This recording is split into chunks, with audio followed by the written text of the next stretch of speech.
Greetings and peace, everyone. Thank you so much for joining us this evening.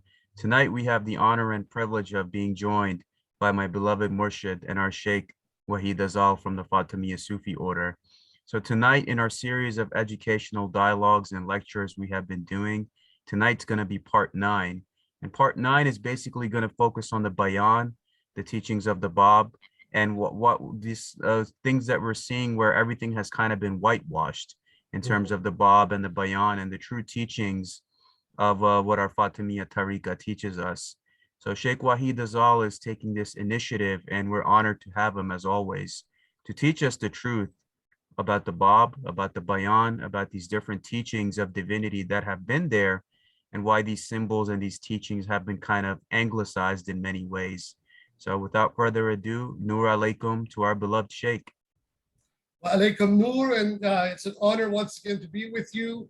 I don't know if we're going to be able to cover everything in one episode. So what I suggest, whether it takes 1 or 2 or 3 or more episodes to cover this, because it's such a vast topic, there's so many different areas to cover. But as we were talking in Messenger, I think this topic is a good segue into number one, talking about the ultimate Islamic Marxist, that's Ali Shariati, and I have a very specific reason for bringing him up right now. And then eventually to talk, even more broadly after that about Marxism and Islam, as a topic in and of itself. Now, I brought up Ali Shariati because this has become a real sore point in recent times amongst a particular cadre of Iranian intellectuals, both within Iran itself and outside, and that is that Ali Shariati, as known by the Hausa, the seminary of the time, him and his father, Muhammad Taqi Shariati, were both secretly practicing Bayanis. And this was widely known in Iran at the time. In fact, there were several fatwas issued by various ulama, one of whom is still actually alive, Makarem Shirazi, who had made this accusation of Ali Shariati specifically in the conversations, I believe, that the late Ayatollah Mutahari had with Seyyed Hossein Nasr, who's still alive. This topic had come up many times. But in the Western academic literature, and even in the literature today in Iran, there is a complete silence about this feature of Ali Shariati's biography. Even though at the time during the 1960s and throughout the 1970s until Shariati's passing, this was a feature of the accusations that the reactionary ulama, the mullahs in Iran, were making against Ali Shariati, as well as his father. Now, from the point of view of the Bayani community, at least those who were alive back in those decades, this was well known that Ali Shariati was a secret Bayani. And in fact, if one reads Ali Shariati very carefully, one cannot miss that what Ali Shariati is basically doing, he is positing a very syncretic but heavily camouflaged discourse where the Bayan, the Persian Bayan of the Bab, it plays a centerpiece, where he then brings Karl Marx and some of the existential philosophers like Sartre, Camus, etc., and also some of the Marxist sociologists that he was studying under in Paris, such as Gurevich, into the broader discussion about reform in Islam as a whole, not just in Iran. And one of the features that a lot of people miss, and they attribute it to his Marxism, but no, it's actually comes from his Bayan, is Ali Shariati's anti-clericalism, which is a very distinct feature of the Bayan itself. So this whole typology that he, for example, posits in one of his famous lectures that was then made into a book, Red Shi'ism and Black Shi'ism, this is a completely Bayani motif. So why is there such a conspiracy of silence regarding Ali Shariati when this was well known at the time, and this was one of the accusations at the time? Well, I would say that it is the same conspiracy of silence that exists about the real biography of the Bab and the real teachings of the Bab himself. These figures, both of whom shook the Iranian landscape and the Islamic world in their own ways, in their own time, are ultimately extremely dangerous to ruling establishments, and not just ruling establishments or governments, but ruling establishments where, established institutions like the Bahā'īs. To the Bahā'ís, the Bab is extremely dangerous because if the Bab is ever presented in the way he was, if his teachings are presented in the unadulterated form that the Bayanis know it to be, then this would put an end to Baha'ism as a creed, and it would very quickly prove it to be a completely manufactured cult, that it was a basically a coup d'etat by Mīrzā Yaḥyā Nūrī Ṣubḥ-i-Azal, who took over the leadership and basically pushed his younger brother Ṣubḥ-i-Azal, the real successor of the Bāb, out. Now, in this discussion, I should bracket everything by saying that what I'm going to discuss and what we will be discussing here may be very confronting to certain Orthodox Muslims. That is neither here nor there from where I am concerned, for a very simple reason, is that when we delve back into the history of Islam itself, there has always been a tension from the very beginning, and I would even say from during the lifetime of the Prophet himself, peace be upon him, between this whole orthodoxy and heterodoxy reality. So from my point of view, orthodoxy and heterodoxy are basically in the eye of the beholder. But institutions exist to basically self-perpetuate themselves. So they brandish forms of belief and impose it on collectives. And then if anybody deviates from that, they do their thing. They declare them heretics or try to kill them or usually succeed. But in the history of Islam, we have had many episodes of people trying to shift away from the stultifying straitjackets that the institutions of ulama or clerics and jurisconsulates and establishments have imposed as their official interpretation of Islam. And this would go back to even the reality of the book itself, the Quran. As we know, there are 7 readings to the Quran. Each of these 7 readings actually almost contradict one another when one juxtaposes these verses together.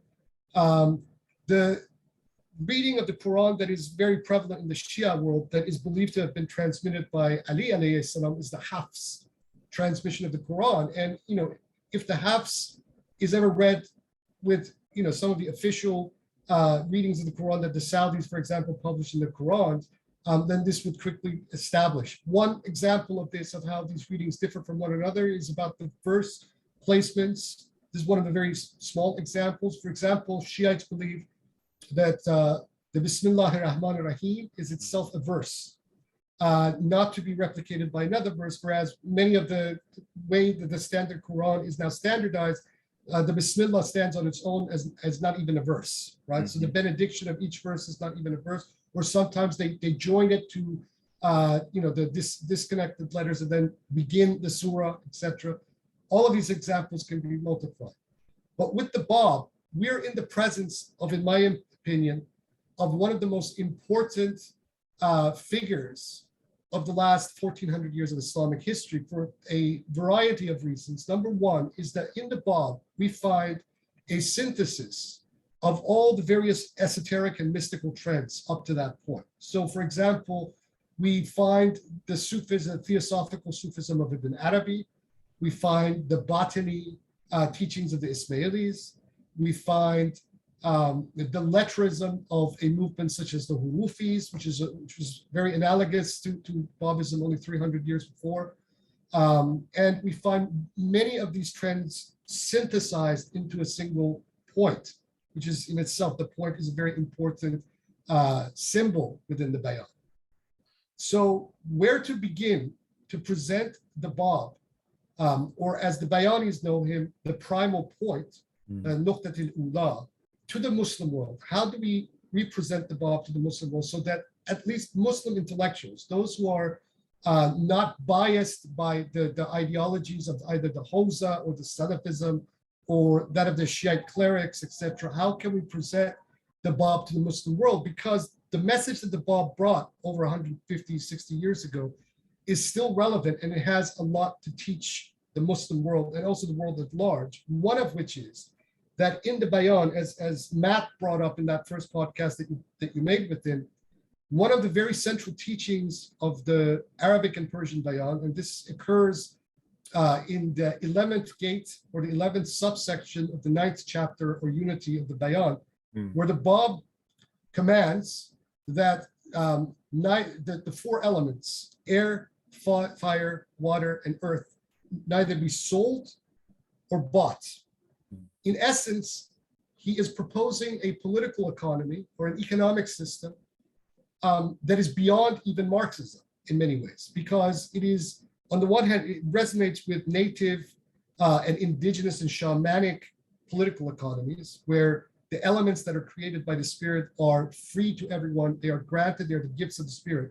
And on the other hand, it is actually proposing that this society of the Bayan that is to form into the future is to follow that, which means that it is proposing an eco-socialist world or an eco-socialist society, which is at the moment in these times that we're living in is extremely apropos proposal, given the mess that we have made of this planet, how we have destroyed our ecosystem, and how then the ecosystem is now fighting back in various ways, in my humble opinion, the COVID being a manifestation of one of these things, and so on and so forth, climate change, etc.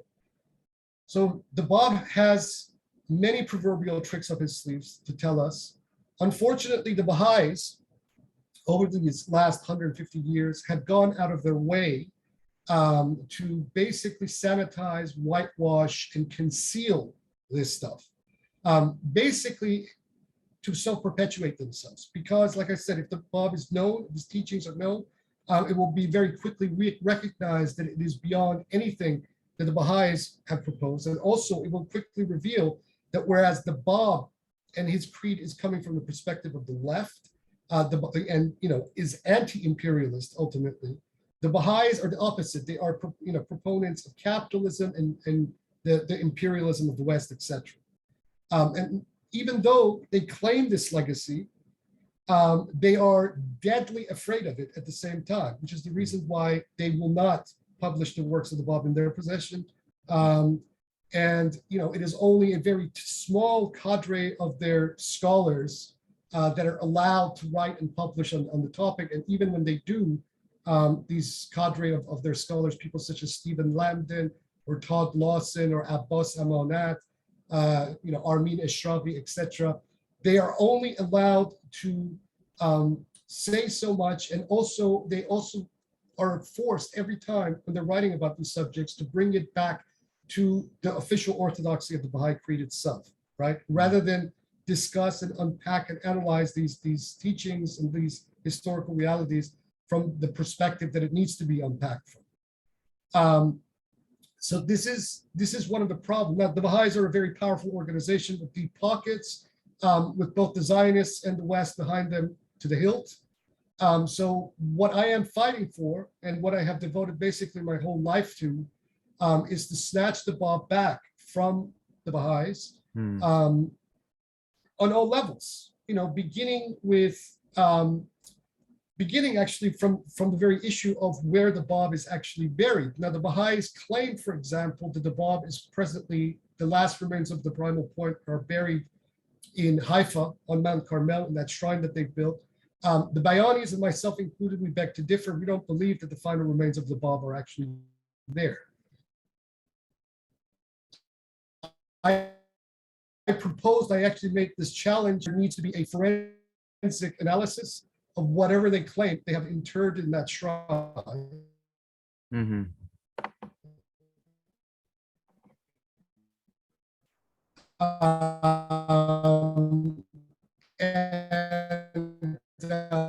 Sheikh, your transmission is cutting off.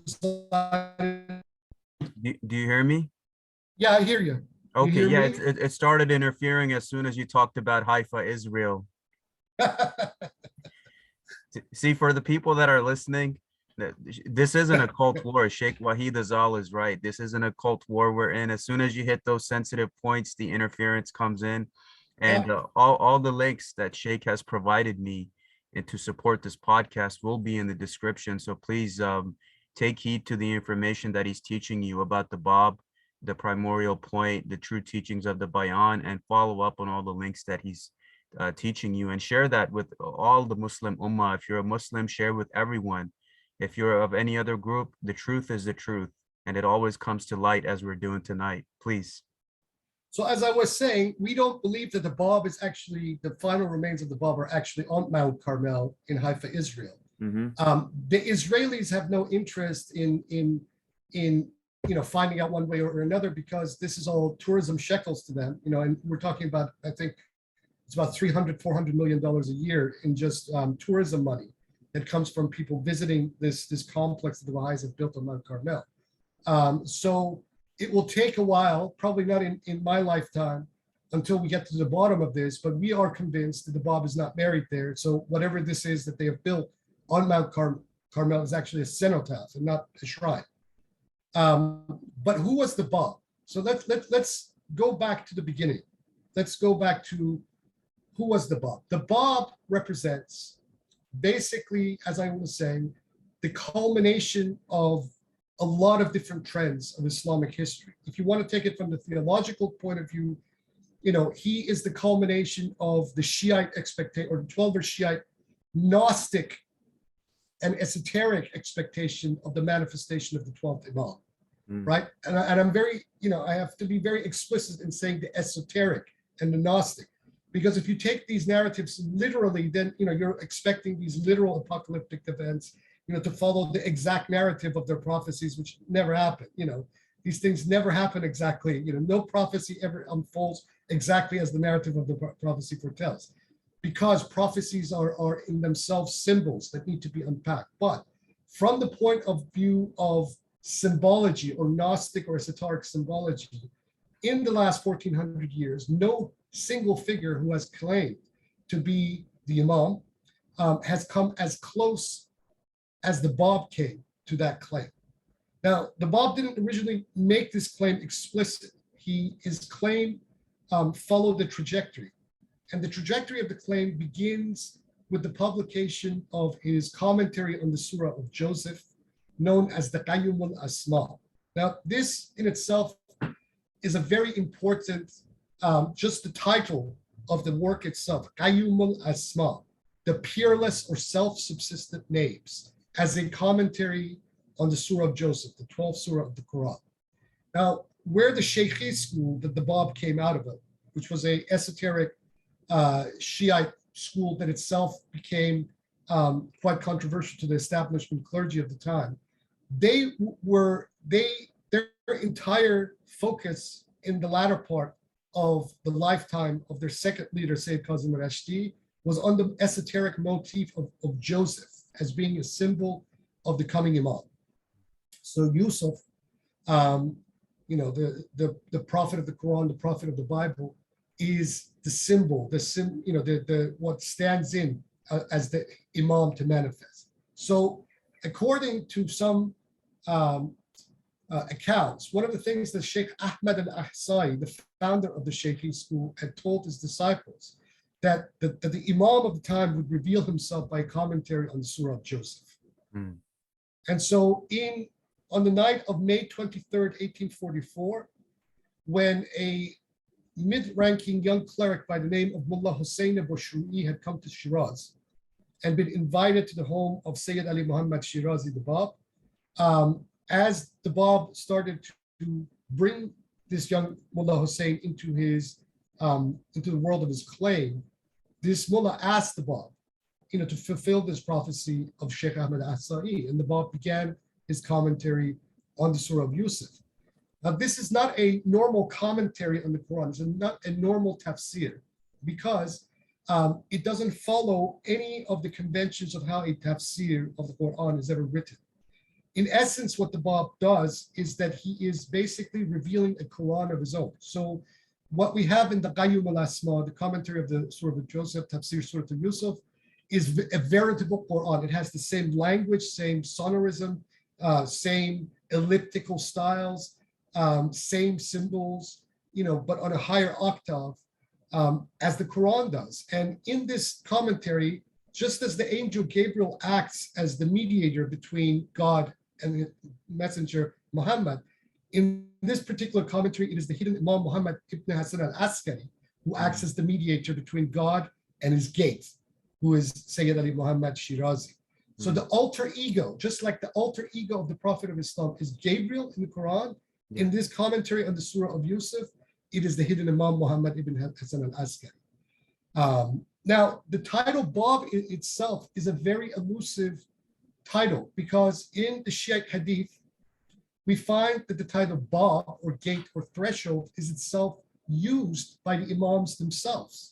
So for example, there's a very famous hadith, Shiite hadith in the collection of Khulaini, where Ali alayhi salam claimed, he says, Ana Jambullah, I am the side of God. Ana Babullah, I am the gate of God. Ana Wajhullah, I am the face of God, and so on and so forth. So this title of gate not only applied during the period of the greater and minor occultations of the 12th Imam to his deputies who interceded between him and his faithful while he was in occultation, but more so in its original form, the title gate, Bab, also applies to the Imam himself, right? So in this commentary on the Surah of Yusuf, which the title itself is extremely important, you don't ever find this being unpacked anywhere by the Bahā'īs or anyone else.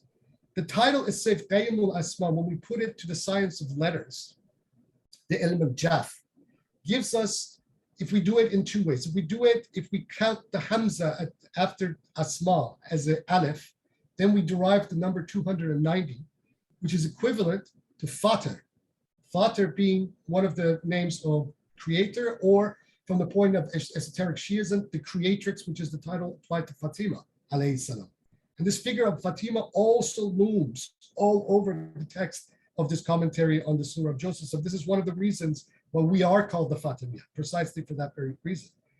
If one doesn't count the Hamza as an Aleph, then we get the numerical value of 289, which is the numerical value of Allahu Akbar, as well as the numerical value of Al-Rahim with the Alif Lam to Bismillahir Rahmanir Rahim. So these ciphers are extremely important, and to a cleric such as Mullah Hussein Bushrui, who came to meet the Bab, these things signify very important things. That the Qayyum, which is one of the names of God, meaning either the peerless or the self-subsistent, itself holds a numerical value of 156, which is equivalent to Yusuf. But it is also equivalent to 156 to Min Allah, from God, right? So we can read Qayyum al-Asma, Yusuf al-Asma, the Joseph of the names, or we can read it as Min Allah al-Asma. From God is the names, the divine names. So these are the various ciphers in the very title of this text that loom that to a Shaykhi with esoteric Shiite tendencies, when such a work is being revealed, that then is being revealed with the same language and same typologies and topos and imagery and whatnot as the Quran itself, is immediately resonant with something of a much higher order of reality. So Mullah Hussein, that very night, according to various accounts, all of his doubts about his host, this young 24-year-old with no formal learning in the Hausa, he had been a merchant his entire life. His family were merchants. They were Sayyids, meaning that they were from the family of the Prophet. But this young 24-year-old had no formal learning at all. And that he's revealing this kind of work, an extremely esoteric Quran in the context of a commentary on the 12th surah of the Quran itself. And the number 12 itself is highly significant, given that it signifies the 12th Imam and the number of letters to the Tahleel, the La ilaha illallah. So all of these things made Mullah Hussein al-Bushrui then become Awwal Man Amana, the first to believe. So he became the first to believe and the first member of the initial hierarchy of the Bayani movement or the Babi movement, known as Huruf al-Hayy, the letters of the living, the first 18 individuals who came to believe in the cause of the Bab. 18 itself is the number of Hayy, the living, or alive, life. And these individuals, one by one, from that May 23rd, 1844 period to the next month or so, all one by one came to become the Bab's initial hierarchy. The 17th member of which is an ancestor of mine, a very important woman who was claimed by the feminists throughout the Middle East as being the first feminist of the Muslim world, Zarin Taj Barakani Qurratul Ain, known to posterity as Tahira. She was my great ancestor. And then the final member was a even younger member than the Bab himself. He was at the time, he was somewhere around 21 or 22 years old, a a seminary student and a cleric in his own right by the name of Mullah Muhammad Ali Barfurushi Quddus, the Holy, who I have consistently claimed to be the return of over the last 20-something years. So this composed the hierarchy of the Huruf-i-Hayy, the letters of the living of the Bab. And this movement comes into being. And then over the next few months, the Bab finishes the entirety of this commentary on the Surah of Joseph, which consists of exactly 111 surahs or chapters to the 111 ayat, verses of the Surah of Joseph itself in the Quran. And the second member of this hierarchy of the letters of the living, a gentleman by the name of Mullah Ali Bastami, then became the courier of the Bab to Iraq, to the Shiite Holy Land, to then proclaim the cause, as it were, to the faithful there. He unfortunately was then arrested and put on trial, and there was a combined Sunni Shia fatwa against him and the Bab. Eventually, the Ottomans got into this and sent Mullah Ali Bastami away, and we presume that he died in the dockyard somewhere in Istanbul, not too long afterwards. All of this created a massive tumult within that area, and especially in the Shiite world. At the time, not many people knew the identity of the Bab yet, because he had commanded his followers not to reveal his actual identity, while he and Mullah Muhammad Ali Barfurushi Quddus then proceeded to the Hajj that year, in late 1844, early 1845. And there are contradictory accounts as to what actually occurred while they were at the Hajj, but there's one account that claims that during one of the days of the tawaf around the Kaaba, that the Bab actually approached the Kaaba at the gate, at the eastern gate, and took the kiswa, the cloth of the Kaaba, and proclaimed his cause right there in the Kaaba itself. Nothing happened. Various letters were sent by the Bab at the time to, for example, the Sharif of Mecca and some of the dignitaries of the time in Mecca at the time. One of his very important works to an eminent Sheikhi figure, Mohit Kermani, was composed, Sahifa Bain al-Haramain, the epistle between the two shrines. The Bab and Quddus remained in Mecca and Medina for a few months and then made their way back to Iran.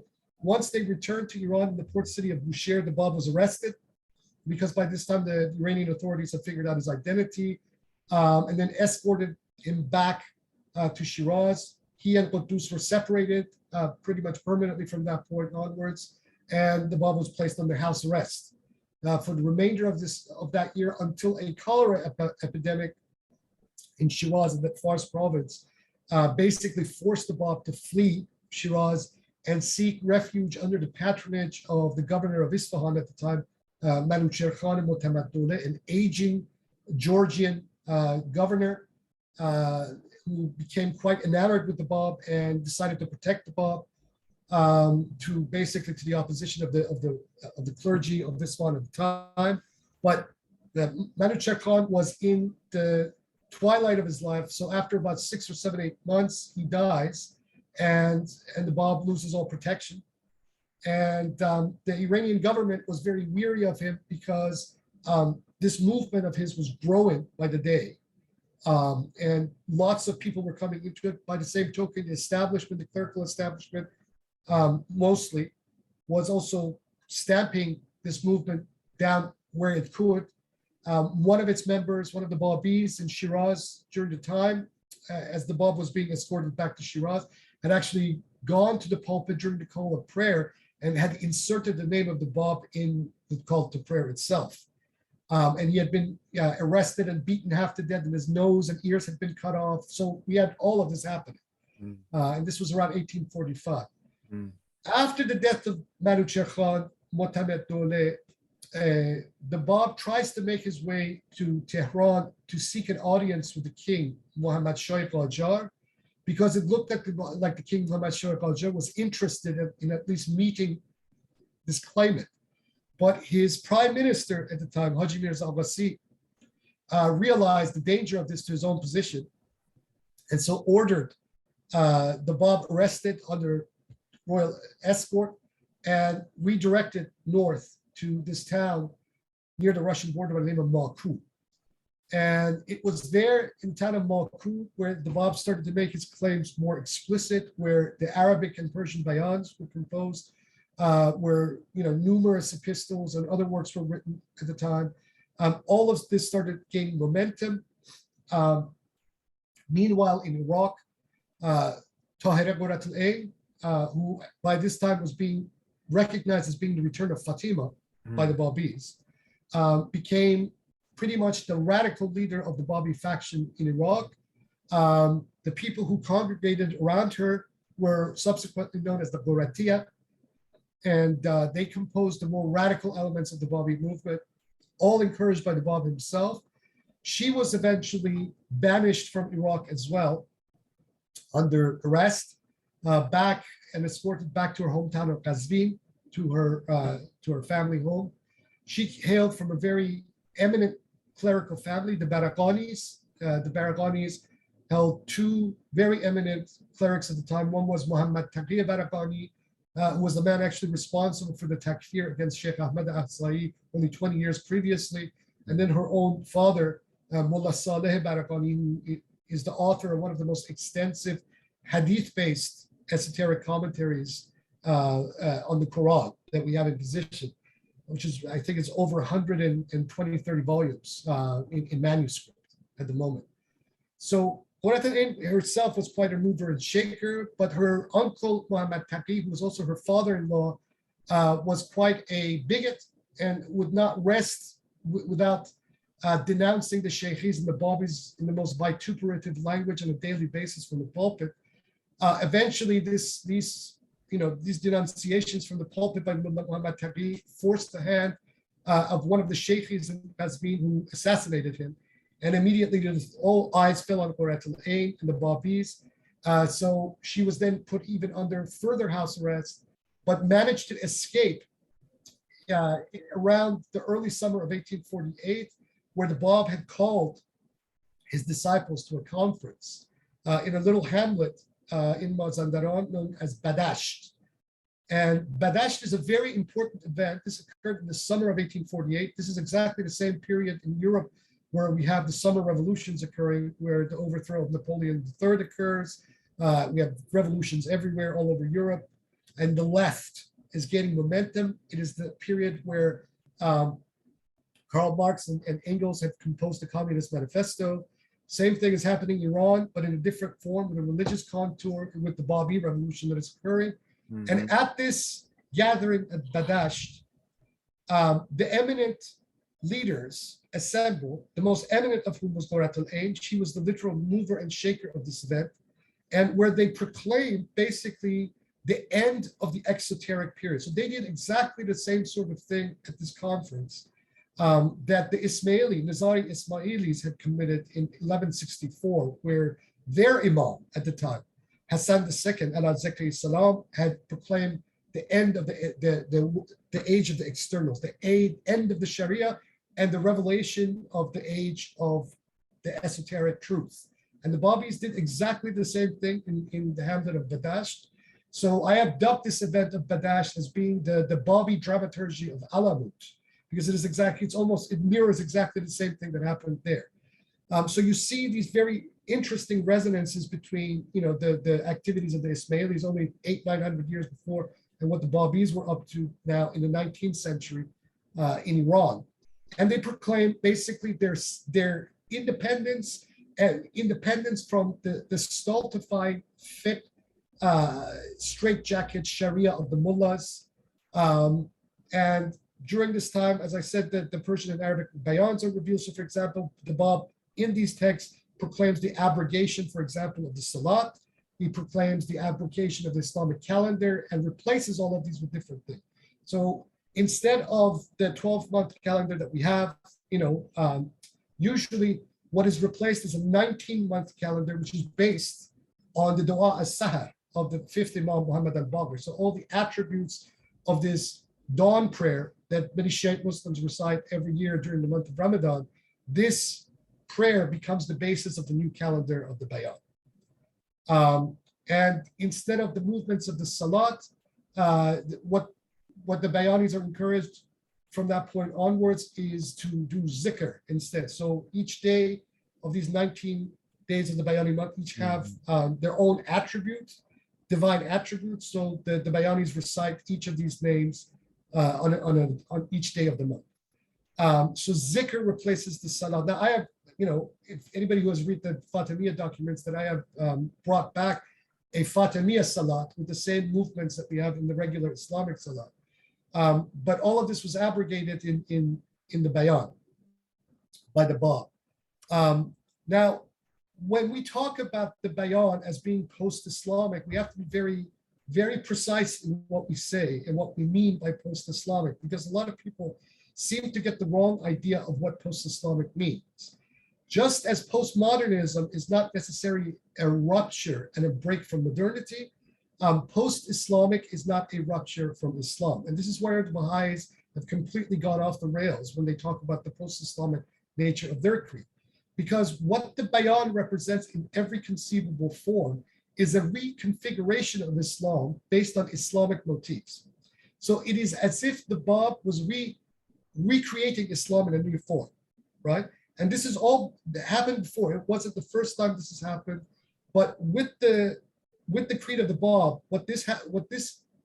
the form that this takes is that all of the major motifs of Shiite esotericism and gnosis now become the major elements of the new creed, right? Mm-hmm. And this is also a very important element of the doctrine of the Bayan itself, where every resurrection, right? The resurrection or the Qiyamah in the doctrine of the Bāb represents the coming of each speaker or each prophet messenger. That is the Qiyamah. The Qiyamah is not some apocalyptic end of the world, fire and brimstone. It actually represents the coming of each speaker prophet. So the Adam, the Adam of the present cycle was a native. Abraham was a native, a speaker. Jesus, Moses, Muhammad, peace be upon him, were all at the top. They were all speakers. So this is a very botany teaching that we have similar ideas in the Ismaili doctrines, classical Ismailism. The Bāb makes a lot of this more explicit. So what the Bāb is proposing is that, and he uses this very deliberately throughout the Bayan, is that he doesn't talk about Islam as a noun, right? The creed of Muhammad is dubbed the Furqan. Now, the Furqan is one of the chapters of the Quran itself. Furqan means distinction. So according to the Bāb and in the teachings of the Bayan, the dispensation of Muhammad was the dispensation of the Furqan, the dispensation of the distinction, right? Whereas Islam is a verb. It's something that is encompassing of everything. So Islam never is abrogated because Islam is part of a process that is existential. But the name of the dispensation ends. So dispensation of the Furqan has end. The Sharia of the Furqan is no longer applicable and is now being replaced by a new Sharia or a new ahkam is the technical term the Bāb uses in the Bayan, which means ordinances. And that this will also then in turn be superseded by the coming natik of the next dispensation, which the Bayan calls he whom God shall make manifest. Man yusfarullah. A very centerpiece article of the Bayani doctrine. So what the Bayan and what the Bāb is proposing is that there is a cycle of endless theophanies and self-revelations of God that never end. So, for example, one of the bones of contentions in Muslim theology is the issue of the finality of the Prophet of Muhammad, peace be upon him. The Bayan doesn't deny that. The way it explains it is as follows. There are dispensations and then there are super cycles, right? So the super cycle that began with Adam ended with Muhammad, peace be upon him, the code, this is his term, right? And yes, in that trajectory of prophets from Adam to Muhammad, Muhammad, peace be upon him, is indeed the seal of prophets. But since that code has ended, time hasn't ended, a new code, a new greater cycle has begun. And so the Bāb is not a prophet, the Bāb is a Zuhurullah. He represents that now, and he says this very distinctly in the first chapter of the Persian Bayan, that in this day, the status of the wali is the same as the status of the nabi. So as the return of Ali, his name Ali Mohammed, right? So he takes his name as being a evidence that of who he is claiming to be, right? Therefore, the wali today in this code, in this super cycle, stands in the same status as the nabi. But the nabi in itself, the prophet in itself, that cycle has ended. So it is indeed, Muhammad was the seal of prophets for the code of Adam, for the greater epicycle of Adam. And a new cycle has now begun, super cycle has begun with the Bab himself, that then will go into the expanses of times, with each natiq or each manifestation that appears being greater than the last, albeit all of them from the first Adam to the last Adam, from the Adam of the last cycle to Muhammad. All of these represent the manifestation of what he calls the primal will, the Mashiatul Ula, right? Which in the technical language of Islamic philosophy is known as Aql Kulli, or the universal intellect, right? Or the first light, or what that hadith means when it says, Awwal khalaq Allah Nūrī, the first thing God created was my light, right? When Muhammad, peace be upon him, is talking. So this is the same light that travels through every eon, or every greater cycle, and every dispensation of time, each time revealing itself to humanity with greater light. So when we go into the doctrines of the Bayān and what that means in terms of the abrogation of a Sharia, is because in the belief of the Bāb, every time a prophet messenger appears, right, and abrogates the law of the previous dispensation, the esoteric of the previous dispensation becomes the exoteric of the new dispensation, right? And on and on and on it goes. So that means that the esoteric, the inner realities, the inner truths of the self-revelation of God are infinite and never end. So that we cannot say at any point in history that we have attained the ultimate truth, because the ultimate truth is infinite, and that is with God. But within the plane and trajectory of spatio-temporal time, there is a progressive revelation of this truth to humanity, right? And one of the greatest proof texts of this is taken from the Hadith Kumail. I think we've covered this once before in one of the podcasts, and this is the dialogue between Ali alayhi salam and his disciple, the Kumail, where the Bab actually applies the trajectory of this Hadith Kumail to the years of his own ministry. And let me read some of this. I've written about this in the question and answer that I did with Lucas Mannion back in 2017. So for example, Kashf Subuhat al-Jalal min Ghayr Ishara, the disclosure of the majesties of glorification, that indication of the Hadith Kumail, represents the first year of the Bab's mission, that is the years 1844 to 5, with his declaration and acceptance by Mullah Hussein Boshui, his gate of the gate, the Bab al-Bab, and the revelation of the Bab's first major public work, the commentary on the Surah of Joseph. Okay, the composition of the 18 letters of the living is part of this, and his travel to Mecca and Medina, etc. All of this is part of the first theophanic sequence of the Hadith Kumail. And in his own commentary on the Hadith Kumail, the Bab states regarding this level, the glorifications are the pure veils of absoluteness, hujubul baht, and the unadulterated transcendental hidden cloud of unknowing, ama al-sarf. And this is the station of the names and attributes, the asma, that I referred to in this Qayyim al-Asma, whereby the divine majesty represents the station of the named, i.e. God, from which all attributes are negated. Then the next level, which is the next year, which is 1845 to 1846, represents the theophanic sequence of the Hadith Kumail of Mahfal Ma'hum was Sahfal Ma'lum, the negation of all speculation and the realization of what can be realized. So this is the second year wherein the Bab returns from the Hajj journey, was arrested en route to Shiraz and Bushehr, was brought back to Shiraz under escort, placed under house arrest by its government, and then publicly made to recant his claim to the Babiyat, or the Gaifshan exclusive deputy shifted in 12 Imam at the Masjid al-Waqir, then ordering where the Bab ordered his disciple to destroy all copies of that commentary in their possession and to exercise the discipline of the arcade. Taqiyya until further notice.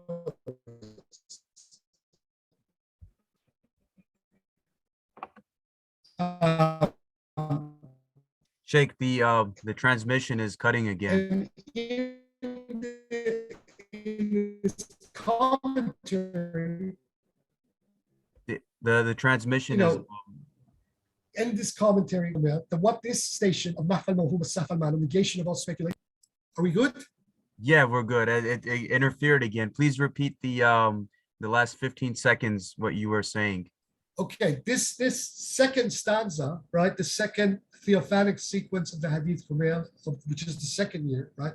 Represents then the descent into the discipline of the arcade, the taqiyya. The Bab actually orders his disciples to burn the copies of his commentary in their possession. Thankfully, we have surviving copies, and where a more orthodox doctrine was then set forth as kind of a self-protective mechanism because of the persecution that they were facing.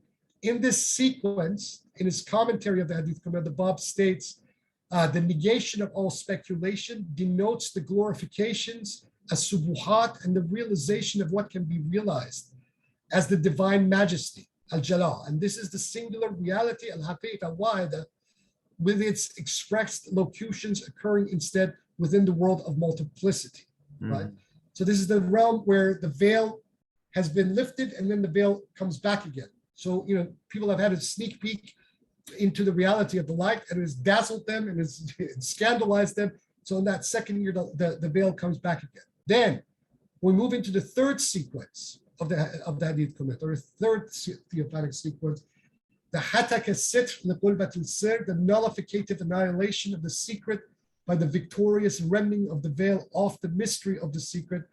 This is the third year, so the year 1846-7, wherein following the outbreak of a cholera epidemic, the Bab flees Shiraz, first to Isfahan, briefly finding patronage and protection under its governor, Manucher Khan Gorji Mutamatole. But after Manucher Khan Gorji's death in early 1847, the new government instead handed the Bab over to the imperial court, ordered by the premier and the Babi Antichrist, Haji Mīrzā Yaḥyā, who had the Bab diverted from his route to the capital Tehran to imperial banishment instead at a mountain fortress in the western Azerbaijani town of Malku, which the Bab dubs Jabal al-Basit, the expansive mountain. This is also the year wherein the Bab outright declared himself to be the Mahdi and the 12 Imam in person. In his commentary on the Hadith Kumail or Hadith al-Haqiqa regarding this theophanic sequence, the Bab states, quote, and the primary and secondary meaning, signification of this is that whosoever has apprehended it, and whosoever is ignorant of it, is ignorant of it. So first year, the veil, we get a sneak preview. Second year, the veil comes back again. The third year, the veil is completely torn asunder, which means that the second year is giving time for people to either accept or deny. But in the third year, the game is on. You're either with the light or you're with the darkness. Then in the next sequence, which is the fourth, this is the theophanic sequence of the Jazb al-Ahadiyya al-Sifat al-Tawqid, the attraction of the divine oneness by the attributive apprehension of the divine unicity. This represents the fourth year of the Bab's ministry. It marks the revelation of both the Arabic and Persian Bayāns at Malku and the elevation of the Bab's own claims from Mahdawiyya to divinity. And it's here when the Bab first began using for himself the title, the primal point, Nuqtatil Ula. This is also the year when Qurratul Ain was expelled by Ottoman authorities from the Shiite shrine center of the Atabat in Iraq back to Iran, the year when the Badash conference in Mazandaran occurs, i.e. the Babi dramaturgy of Alamut, wherein the assembled Babis under the leadership of Qurratul Ain and Quddus made their public proclamation claiming the end of the exoteric dispensation of the Furqan, the beginning of the esoteric dispensation of the Bayān. This is the beginning of the Qajar state versus Babi showdown, the armed conflict at the fort of Sheikh Tabarsi, led by Mullah Hussein al-Bashri and Quddus following the conference of Wadash. And this is the period when Quddus himself starts to advance his own independent theophanic claims during the siege of Sheikh Tabarsi as the Qa'im. So Quddus, who I referred to earlier as the 18th letter of the living and disciple of the Bāb, in this period starts to make claims of his own as the Qa'im, as the ariser. In his commentary on the Hadith Kumail or Hadith al-Haqiqah regarding this theophanic sequence, the Bāb states, quote, O Kumail, the exclusive oneness, al-ahadiyah, is your magnetizing attraction, jazibika, towards the divine unicity, ila tawheed, because your visionary witnessing, mashahidika, is in and by God, billah, disclosing therein the coverings and the veils, and the reality of the majesty is in the primal station. The known is in the second, the secret in the third, and the exclusive oneness in the fourth, right? This was the fourth year. Then the fifth year, this is the period from 1848 to 9, is the year of Nūrun Ashraqa min Ṣubḥ-i-Azal fayaduhu ala hayakil tawheed atharihi, a light illuminating from the dawn of pre-eternity and shedding its traces upon the tablets of the talismanic temples of unicity.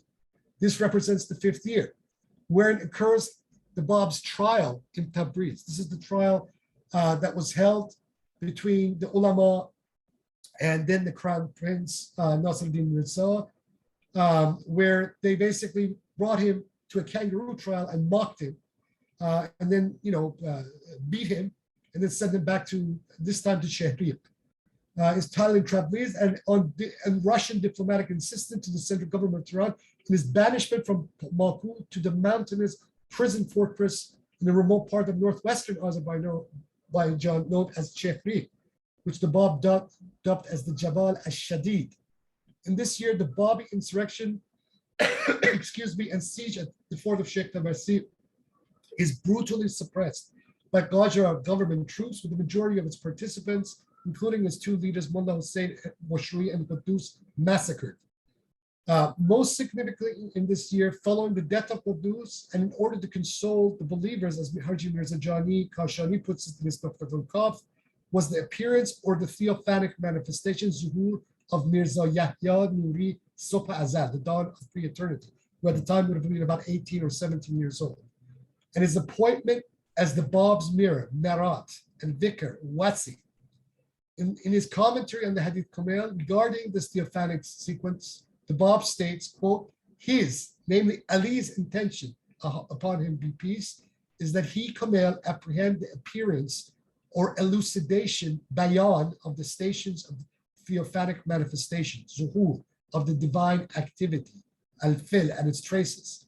The dawn of pre-eternity is Ali himself, upon him be peace, and the son of pre-eternity, Shams al-Azal, is Muhammad, peace be upon him. And what pertains to Hussein, upon him be peace. And what illuminates, Ashraqa, indicates the Imams, upon them be peace. And the light, An-Nur, is Fatima, upon her be peace. And the talismanic temples of unicity, Hayakil al-Tawheed, indicates the prophets and their inheritors. Al-Anbiya wal-Awsiya, and its traces, Atharahu, is your station, and the station of the true believers, or the Shia. Maqamika wa maqam al-Shia, unquote.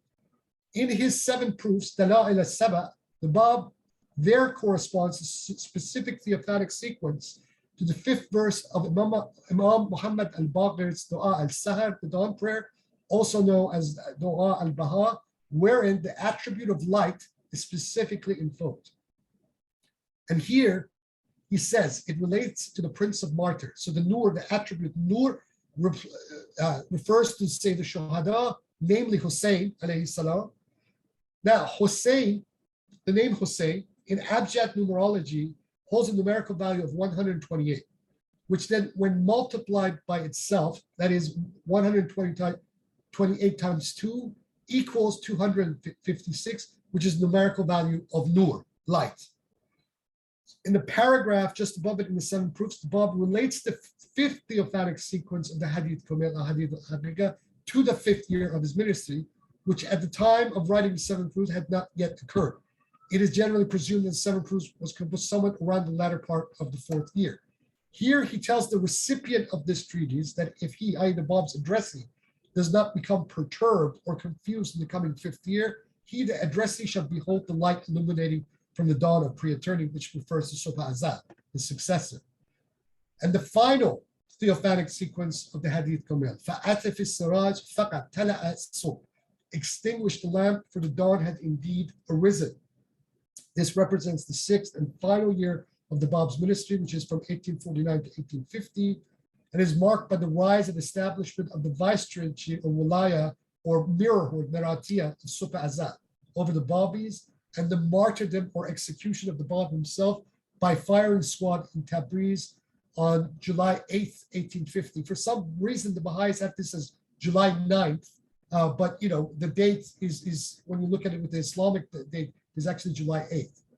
In his commentary on the Hadith Kamil, Hadith al-Haqiqa, regarding this theophanic sequence, the Bab states, quote, the intent here in this, O Kamil, that in extinguishing the lamp, which is your mind, your soul, and your spirit, treads within the darkness, there may dawn upon you the subtilized heart flux, fawad, right? So the morning that dawns at the end, where Ali, at the end of this hadith, tells Kamil to extinguish the lamp, right? This represents Maqam al-Fa'ad, which in the teachings of the Shaykhi school represents the Maqam al-Bayan, the station of the Bayan. And the station of the Bayan is very important because in the Imami teachings that the Shaykhi school elucidates, this represents the ultimate station of realization. And it is analogous to what the Surah Al-Najm says about the Prophet, where he beholds God at Qaba Qawsayn wa Adna, to both links and near. And in that surah of Najm, right, the Prophet himself in that surah says, Ma kadhib al-fu'ad ma ra'a, the heart or the blaze flux, rather, does not lie regarding what it sees. So this is the Maqam al-Fa'ad, which is the Maqam al-Bayan, is the highest station of esoteric and spiritual realization. And this is one of the reasons why then the Bab names his creed the Bayan, because it represents the highest stage. Now we also find an echo of this in the Surah Al-Rahman of the Quran itself. There's a many interesting commentaries have been written about the surah, but in Surah Al-Rahman, the 55th surah of the Quran, Bismillahir Rahmanir Rahim, in the name of God, the compassionate, the merciful. Ar-Rahman, the compassionate. Alam al-Quran, God taught the Quran. Khalaq al-insan, and created humanity. Alamahul bayan, and taught him the bayan, right? And these are some of the proofs, the scriptural proofs that the Bayani texts bring forth about the reality of what the bayan is supposed to represent from a theological point of view. This Surah Al-Rahman, the 55th surah of the Quran, is a very important proof text. The very word bayan itself, which occurs only 5 times throughout the Quran, is also important. One of it, which I just read from the Surah Al-Rahman, the other instances of bayan occurring in the Quran, other 4 instances, one of which occurs in the 138th surah, the ayah of Ali Imran, the 3rd surah of the Quran, هَذَا بَيَانٌ لِلنَّاسِ وَحُدًّا وَمُوَزَّةٌ لِلْمُتَّقِينَ. This Quran is a clear statement or enumeration, elucidation, clarification unto all people, and a guidance and counsel unto those reverent or made certain of the reality of God. The next instance occurs in the 16th surah of the Quran, Al-Nahl, the bees. وَنَزَلْنَا عَلَيْكَ الْكِتَابِ تِبْيَانًا لِكُلِّ شَيْءٍ وَهُدًّا وَرَحْمَةً وَبُشْرَى لِلْمُسْلِمِينَ.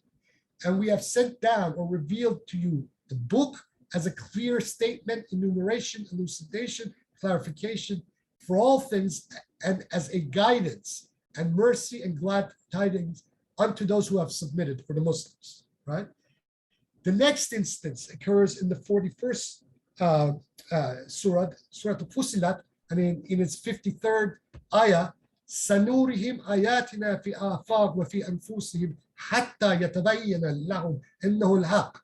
Soon shall we show them our signs in the horizon and in themselves until it become clear or manifest to them that it is the truth or the truly real, right? And then the final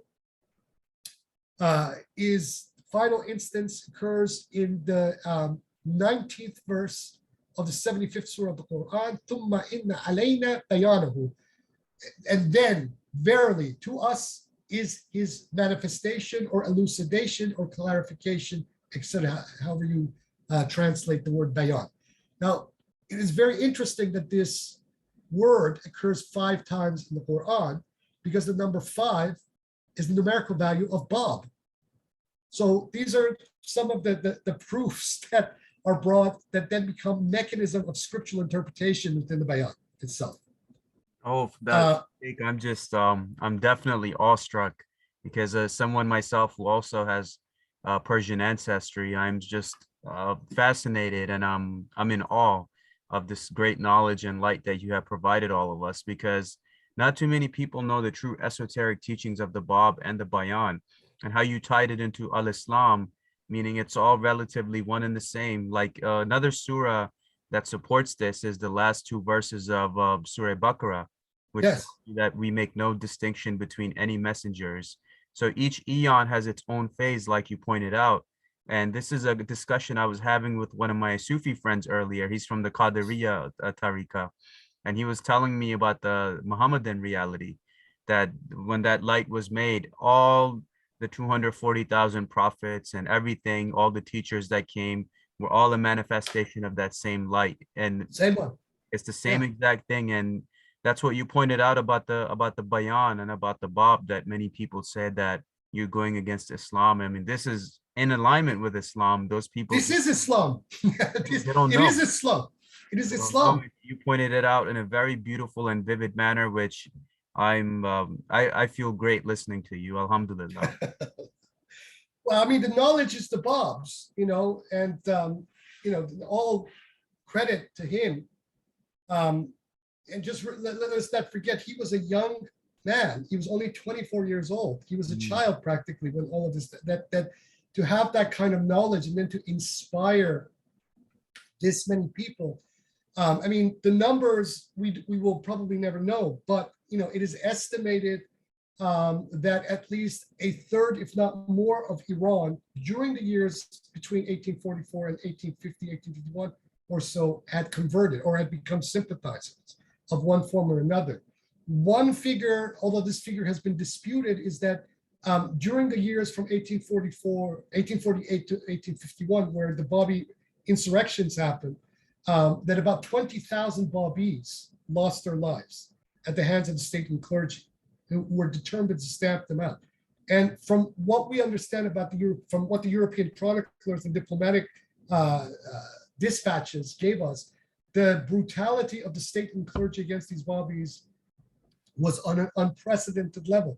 For example, one of the things that they would do, they would not only seek to kill these people, but also humiliate them. So we have one very prominent one that someone actually even depicted, where one of the Babis was punctured with holes, with candles placed into the holes of his skin, right? Where these candles were then lit and then forced to walk through the streets as the candle lit, and then forced to walk through the street until the pain would kill him. People's heads crushed. Just the viciousness of what the clerical establishment and the Qajar state did was unprecedented. And these are not exaggerated, a lot of these accounts, because they're coming from many different accounts, not just like, for example, the British diplomatic accounts, not just from the Belgian diplomatic account, but also from the Russians and many other, and also people on the ground who were writing and documenting what was going on. And these things should not be forgotten. And if indeed 20,000 people were killed, during only a 3 or 4 year period, that means that there was a substantial threat to the establishment, the ruling establishment of the time. Now, in these times, some of the biased scholarship that is coming out of Iran itself, right, that is in many ways very weirdly is using Baha'i sources as a way to address what happened. They like to equate the Babis with Daesh and terrorism. But the fact of the matter is that the Babis and these Salafist terrorists couldn't be more different, because the doctrine of the Babis was esoteric. So if you want to make the comparison between the Babis and the Ismailis of the time, fine. And also the Ismailis practiced violence against their political enemies. But the comparison between the Babis and these, these takfiri lunatics doesn't hold. But this is all part of a way of trying to discredit, because even today within Iran, there is great interest in this. And the clerical establishment, the Hausa in Iran, still looks upon the Bab as one of the greatest threats to it. So they have spent this 100 and something plus year going out of their way to try to, discredit the Bab, discredit the Babis, ridicule them. And in many ways today, and I've been saying this for over a decade now, the Bahā'īs and the mullahs of Iran are actually helping each other out in trying to suppress the Bab. And this is a very bizarre situation because, each of these camps, at least publicly, calls the other one the enemy. But the fact of the matter is that they're actually cooperating with one another in suppressing the Bab. And this, kind of manifests itself in very bizarre ways, especially in the world, in the insane world of cyberspace, where, for example, you have an entire Reddit subreddit list on that Reddit platform claiming to be an ex-Baha'i subreddit. Its moderators two of them are based out of Iran itself, and they're just, unashamed anti-Babis, with another one based out of India with pro-Iranian regime sentiments. And they are encouraging ex-Baha'is, these are mainly Americans who have left Baha'ism, to basically engage in the polemics and the demonization of the Bab that the host of the Shiite seminary engages with. And they don't want any part of this esoteric, and Gnostic and left-wing and political angle of the Bab known by anyone. And the Baha'i establishment is then even encouraging this in its own way. So, people who are listening to this, if you look at the dynamics of this conflict, especially now, you should come to the conclusion in your own way that there's something that they're trying to keep from you. And why is that? Well, maybe because what the Bab represents and what these early Babis represented is a threat to these establishments, because this doctrine is powerful, but moreover, the story is very powerful. I mean, in just 6 years, from 1844 to 1850, with his execution, the Bab composed an estimated 55 plus volumes of works. He was just constantly writing, answering questions, composing works of his own, writing this, writing that. And some of this is the most sublime esoteric doctrines I have ever read in my life.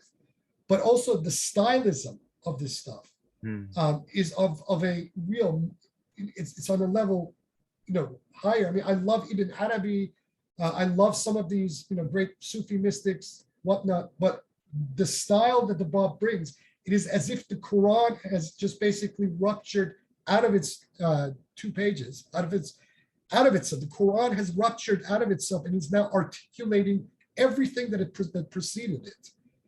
So all of these great esoteric and Gnostic and philosophical doctrines are being now articulated through the language of the Quran itself via the mouthpiece of the Bab. You will not find this with any other figure. And all of these figures of the past, these great heresiarchs, whether we're talking about Fazlullah Astarabadi, the great Ismaili figures, their dais, and these wonderful Ismaili philosophers of the medieval period like Nasr Khusro and Abu Yaqub al-Sajistani, all these great figures that we've had over the last 1400, 1500 years. Sufis, Hallaj is another one. None of them, in my opinion, from years of reading these texts, even reach that level of sublimity. I mean, the Bab, when you read the Bab, when you start to read the Bab in the Arabic, he just basically takes you into his world. reading the Bāb becomes an initiatic endeavor, right? And especially if you are tooled up with knowledge of the science of the letters and numbers, and read these texts, not just from the point of view of the emotion of it, but also from the point of view of the higher intellection of trying to find the hidden messages that are coming out of these texts. It literally takes you into other worlds, and this has been my engagement with the Bāb since pretty consistently since the late 90s. And as I mentioned in one of the first podcasts that we made together, my own Sufi Murshid was secretly a Babi, a secret Bayani, as well as being a Murshid simultaneously of a Tariqa. And he had no problem with that. And he, revealed to me that there were many Azali Babis, many Bayanis in Iran, that both as a form of self-protection, but also as a form of spiritual outlet because of the persecution of the mosque and the seminary against their community, found their way into the Khanaqah, into the Sufi orders, and they were completely embraced by the Khanaqahs because, the Sufis, they're not heresy mongers. I mean, you occasionally get some Sufis who are, but by and large, the more Qalandari cultures of Iran and Pakistan in the Khanaqah and the Tekkis embrace people like that. This is why how the Ismailis, also after the fall of Alamut at the hands of the Mongols, found themselves into the Sufi orders. How, in India, some of the great, there was constant back and forth between the Aghoris and the Sufis. Various sadhus were both Sufis and sadhus, tantric masters and tantric initiates going in and out and mingling amongst the Sufis. So the world of Sufism allowed a safe space for these sorts of things to not only coexist, but to flourish secretly without their enemies wanting to come and chop their heads off. Yes. And this happened. We have an entire order today, the Turkish order, the Bektashi Sufi order, that is basically the hub of the continuation of the ideas of the Hurufi school and the ideas of Fazlullah Astarabadi. And so and I've said this before, so one of my goals with the Fatimiyya Sufi order is precisely to be, to the Bayān, what the Bektashi order became for the Hurufis. And Alhamdulillah Rabbil Alameen, we are attaining success, and more people are taking this stuff seriously, and especially what the Bāb has to say, because what the Bāb has to say is extremely important. These Bahā'īs, what they have done to the Bāb, what they have done to the Bayanis, including their friends in the Shiite Hawza, the Shiite seminary, is a travesty. What happened is a sin, and these people will answer on the other side for what they have done, because these texts, these ideas offer proposal and resolution to problems that are endemic to our world today, that had even 100-something years ago been taken seriously, humanity would not find itself in the place it is today. Example, if this teaching about collectivizing the four elements from a religious movement in Iran had merged with the ideas of Marxism, right? We would have gotten a completely different version of the Marxism that we got under the Soviet Union. So it wouldn't have gone into the direction that the Stalins and Lenins, et cetera, took it. Instead, we would have the eco-Marxism, which incidentally was the vision of Marx himself towards the end of his life. And today, we would not have a climate crisis. We would not have this pollution problem. Capitalism would have been overthrown a long time ago. We would be living in a much more sustainable world with a spiritual vision to back it up, as much as a political and environmental message. But the Baha'is and the Shiite mullahs, they did what they did. And so humanity moved into this direction where now we're looking and looking down a cliff to possible environmental Armageddon, So, and I believe, the good Lord allows humanity to make mistakes, right? But also offers the solution if humanity grabs it. You want to fail? Okay, fail. There's the cliff. Keep going until you fall off of it.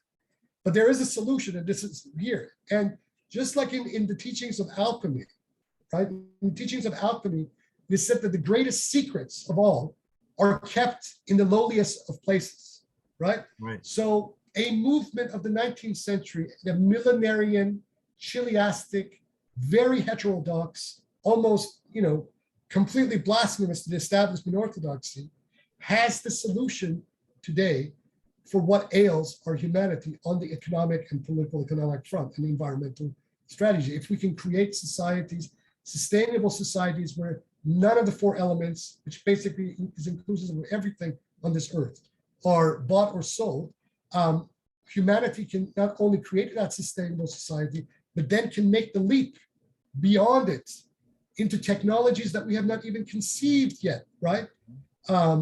Technologies that may be even organic rather than mechanical, right?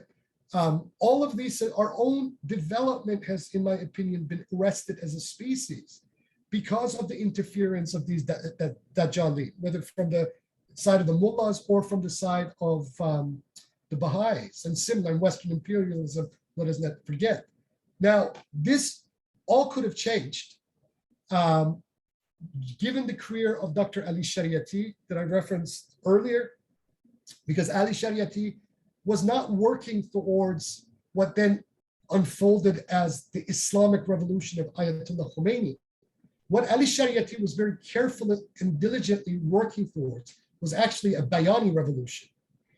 He was very careful and he camouflaged his real intentions, but those who knew him knew where he was going, because he actually wanted to bring this very thing about. He wanted to bring the revolution of the Bāb and the Bābīs to its culmination. The revolution that actually then in 1905 and 1906 actually managed to curtail the excesses of the Iranian monarchy and also the clergy during the Iranian constitutional revolution, because that Iranian constitutional revolution, this is a very important point, was literally masterminded and triggered by the Bayāni community of Iran. They brought the discourse of democratic polity to the Middle East and to Iran particularly. And also this was interfered with and stopped dead in its tracks. By who? By the Russians and the reactionary mullahs. Until we come to the time of Ali Shariati, who then diligently tried to work towards that end. And he was interfered with by who? By the Iranian clergy and by the deputy head of Savak, Parviz Sabati, who was a Baha'i. So again, we see these forces cooperating together each time to try to arrest these things and stop humanity from going in the direction that the Lord of the universe itself wishes humanity to go towards. There's a lot more that I can say. I think the next part of this podcast, we should talk about what happens after the Bāb, which I sort of reference right now, and talk about Ṣubḥ-i-Azal, the Bāb's legitimate successor, the first primal mirror of the Bayan, who is to the Bayanis what Shiites would consider Aliyas, the vice-chair. So this is very important because Ṣubḥ-i-Azal is also an incredible figure in his own right, maligned and demonized by the Bahā'ís primarily, and misrepresented. I have had the bounty of being able to read all of his works. There's over about 138 plus volumes of his writings that I have read, and he is a light like none other in his own right, that I think in time that we should also talk about. But what makes Ṣubḥ-i-Azal especially important is that Ṣubḥ-i-Azal then becomes the trigger for the movement that eventually fructifies into the constitutional revolution of Iran, that brings a lot of these left-wing discourses into Iran and then by extension to the larger Middle East. Some of the earliest socialist figures of that constitutional revolution were in fact secret Bayanis themselves. One of this, I'll mention it in the next podcast we make.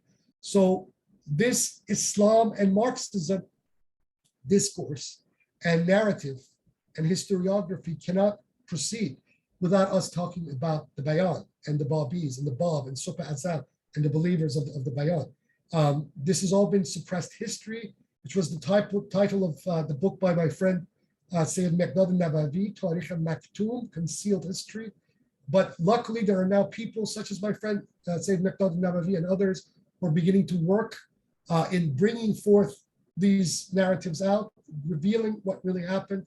We have our enemies. There's a lot of people, not a lot of naysayers out there in Iran and abroad. But the fact is that where the documentation and the sourcing and the archives and the truth of history is concerned, we can prove our case time and time and time again to the satisfaction of anyone. The thing is that we have to push back against these agendas, and these agendas exist in Iran, they exist in the Western university system, in the media landscapes, etc. that we have. But I believe that the Bab and the Bayanis, Ṣubḥ-i-Azal, and even the Bayanis of the generation during the 20th century have a lot to say to the world, and they should be listened to. I don't think it is it is an agenda for us to want to convert everybody. I think that time is gone, but we want to be heard because we have something to say. And what we have to say, I believe, from people who have heard what we've got to say, it is something important that humanity needs to hear. So that maybe collectively we can make that turn together. Of course, Sheikh. And, honestly, the information that you taught us tonight, I didn't even know all of it, which goes to show, even for those that are initiate of many paths, how suppressed the Bab really is.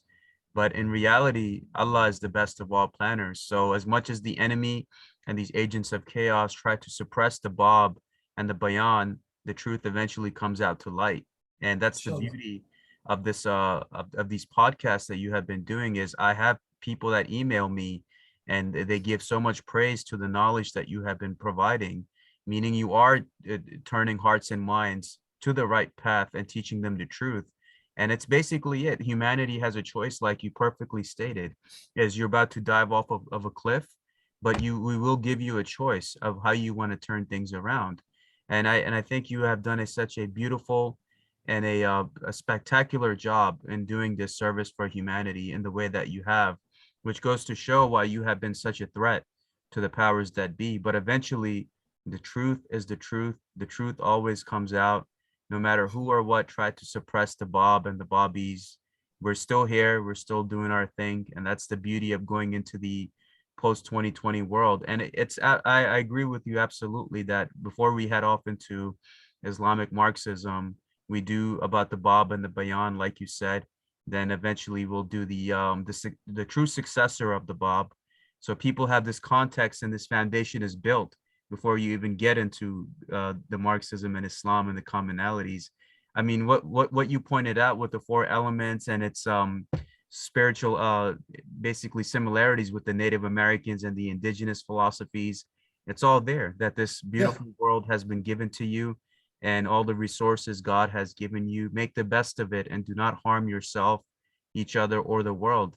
And even what the Quran says in the Surah Rahman, like you pointed out, the last two verses of Surah Baqarah, it supports the reality of the Bayan. And all the naysayers out there are just ignorant of their own religion, and why we have to thank Sufism for allowing these ideas to flourish. And it's a beautiful system. And I think over time, the truth eventually will start coming out. Thankfully now with the age of the technology and the internet, where we can reach hearts and minds at a faster pace than ever before. So we make good use of the technology against these Dajjalis and these Takfiris and these trolls and these agents of chaos who are destined to be destroyed. And they will pay a price in this life and the next for the harm that they not only caused you, but to others and the Babis throughout the history, like you pointed out, with the atrocities that they committed. So no one gets away with anything. The truth comes out. And my love always for you, Sheikh. You always captivate me every time. And until next time for part 10 in the future, inshallah. Please, any closing thoughts? That's about it for this part. Until the next part. I should mention this because this has occurred to me. Alexander Dugin claims Ali Shariati as one of his major influences. Now, what an irony that Ali Shariati was a secret Bayani. That is the ultimate irony. And the Duginists don't even know anything. No, they don't. They don't know anything. Beautiful, beautiful. So with that, Nur alaikum to our beloved Sheikh. Greetings and peace to all of our audience. Until next time for part 10. Peace and blessings to everyone. Thank you.